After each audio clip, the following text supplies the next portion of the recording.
Hey guys, this is Insu and I'm here to show you my new plugin SellSpot, a bit of an overview, how it works, how to configure it and how to make SellSpots. So let's just jump right into it. This plugin is mainly aimed for prison servers, where when you're playing in the prison server, you'll be mining around, collecting your resources, looks a bit like this, and once you've finished mining them all up from the mine, you need to go ahead and sell them so you can make money and use that to rank up. So, the question is, how am I meant to sell my items? Now, lots of prison servers do this lots of different ways, but the main ones are right-click a sign to sell everything in your inventory, right-click a few signs to sell each individual item in your inventory, right-click some sort of NPC and then drag them into a GUI to sell them. There's ones that use /sell all or /sell commands or /auto sell commands or whatever, stuff like that. But none of these are really extremely user friendly or fun or intuitive to use. So something that could really attract players to your prison server is SellSpot. So the way it works is, let's say again, I've mined up all these resources and I need to go sell them. I don't need to click on anything, I don't need to type anything in, I don't need to run around and do all this stuff. I just have to walk right into here and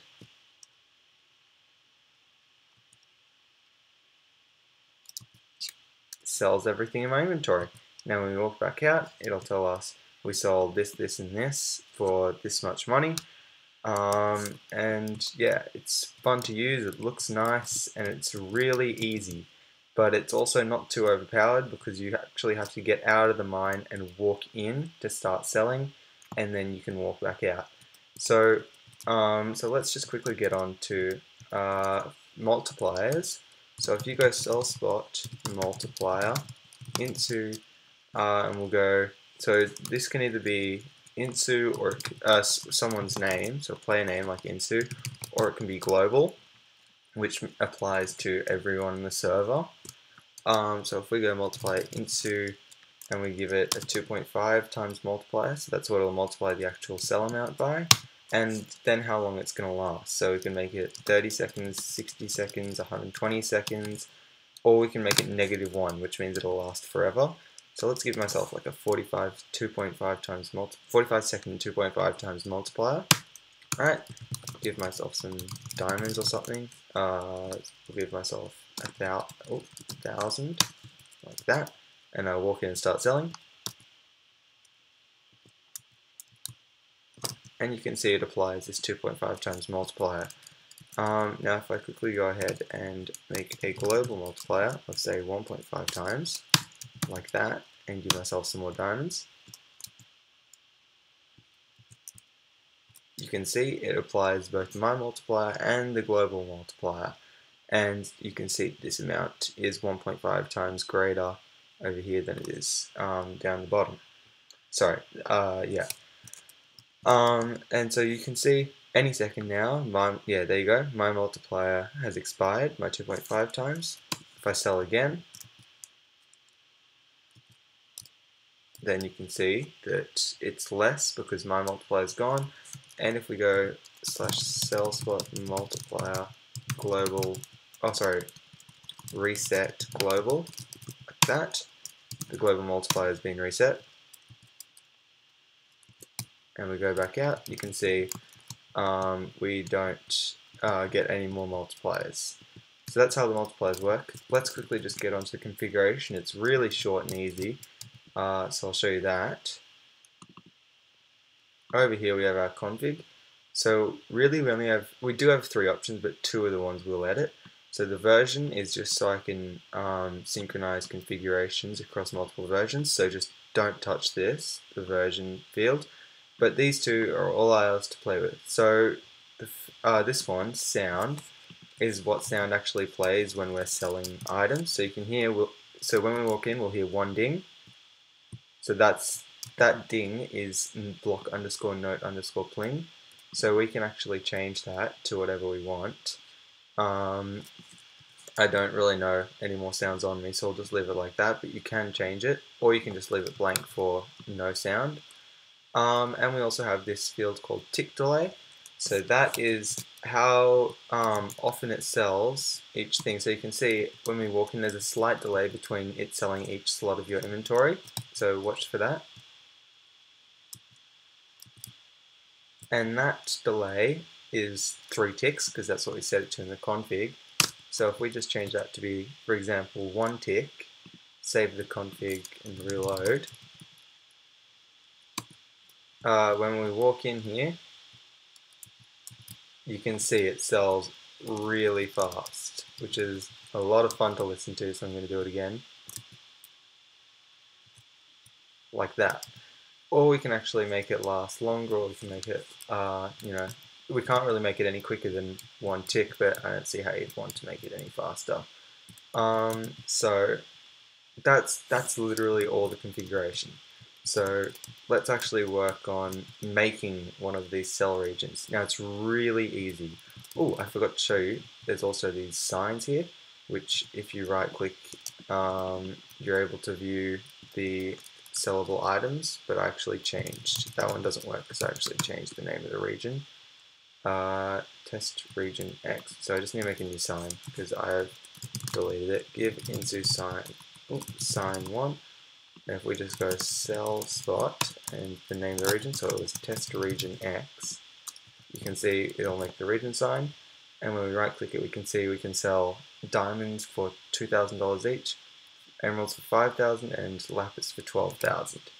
So let's work on making a region. So we'll just set it up here. So it doesn't actually have to be encased or anything. You can just make it some sort of like a pad. So I'm going to do that. So let's go through it. We'll go /SellSpot.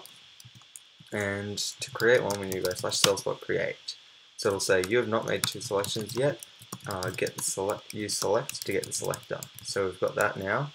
And we just need to be able to define where the region is. So if we're just going to make it a pad like this, we'll probably go like from here to this side, but I'm going to need some sort of block for a second. And we'll make it like 2 blocks high, and right click here to make second selection. So now that we've got our selection, we can now use SellSpot create, and here's the GUI. So we'll go the name, we'll make it test, the other one was called test region X, we'll call it test region Y. Alright, just like that. We can add a permission so only people with certain nodes can use it, so it would say region Y, for example. Then the permission they need to use it is sellspot.use.regiony, but I'm not going to do it, so I'm going to right click to get rid of it. Don't want a permission for this one. And then there's the items thing here, so we need to, before we can actually create the region, you need to add at least 1 item to sell. So we'll say you can sell diamonds, like that, and they'll sell for $1,000 each, for example. And then we just have to add the item. And let's do something that has a data value. So for example, lapis. You'll see if I type in lapis, this won't work because there is no like ID for lapis. What you have to do is you have to go int sac like that, and then go left click this data so you can see this is changing. As you can see, we can go through all the dyes and we want lapis. And we'll sell that for $100 per lapis lazuli. And we add the item, so it's selling in diamonds and lapis. We just hit E or escape to go back up a page and create the region. Now you can actually see here, this is the, if you had have done it in the config, this is what it would have looked like in YAML, but we just did that all in GUI, so it's pretty nice. If we look into regions.yml, you'll see this region has popped up here, which is name test region Y. We've got a world, locations, that's the corners of it. We've got the items you can sell, their material, data, and price. So you can actually use YAML if you want. So if I wanted to make another region, I'd just be able to go like 2 and then go through like that. But I'm not going to because using the GUI is a lot easier, faster, and more responsive. So we'll just exit out of that. So now you can see we've made this region. We walked in and we don't have anything to sell right now. So we'll go give into diamond 500 diamonds, and we'll give ourselves 500 lapis. I think that's what we'd sell. So we walk in, And just like that, it sells all that in this spot. And let's also just add a sign for this one as well. So we'll say here, SellSpot, and the region is test region Y, like that. And as you can see, it saves it here, and we've got the sign here.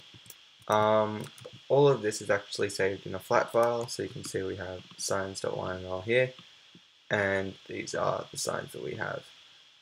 This database.yml is to store multipliers. So you can see the global multiplier is currently at 1.0, as is my UUID's multiplier.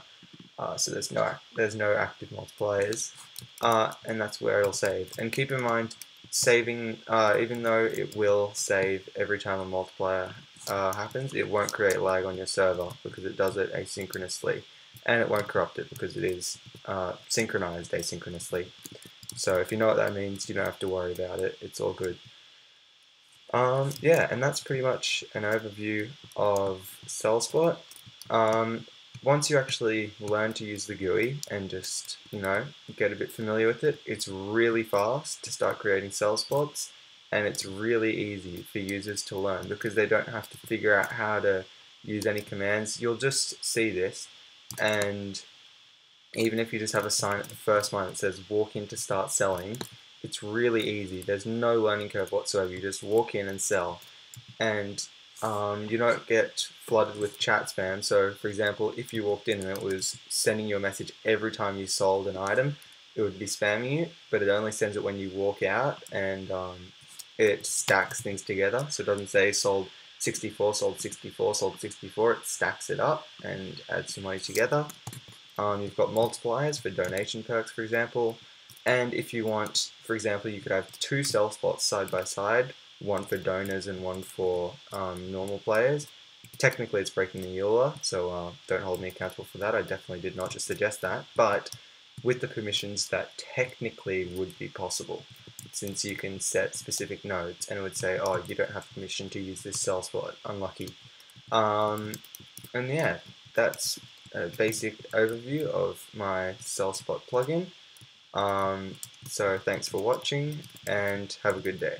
See ya.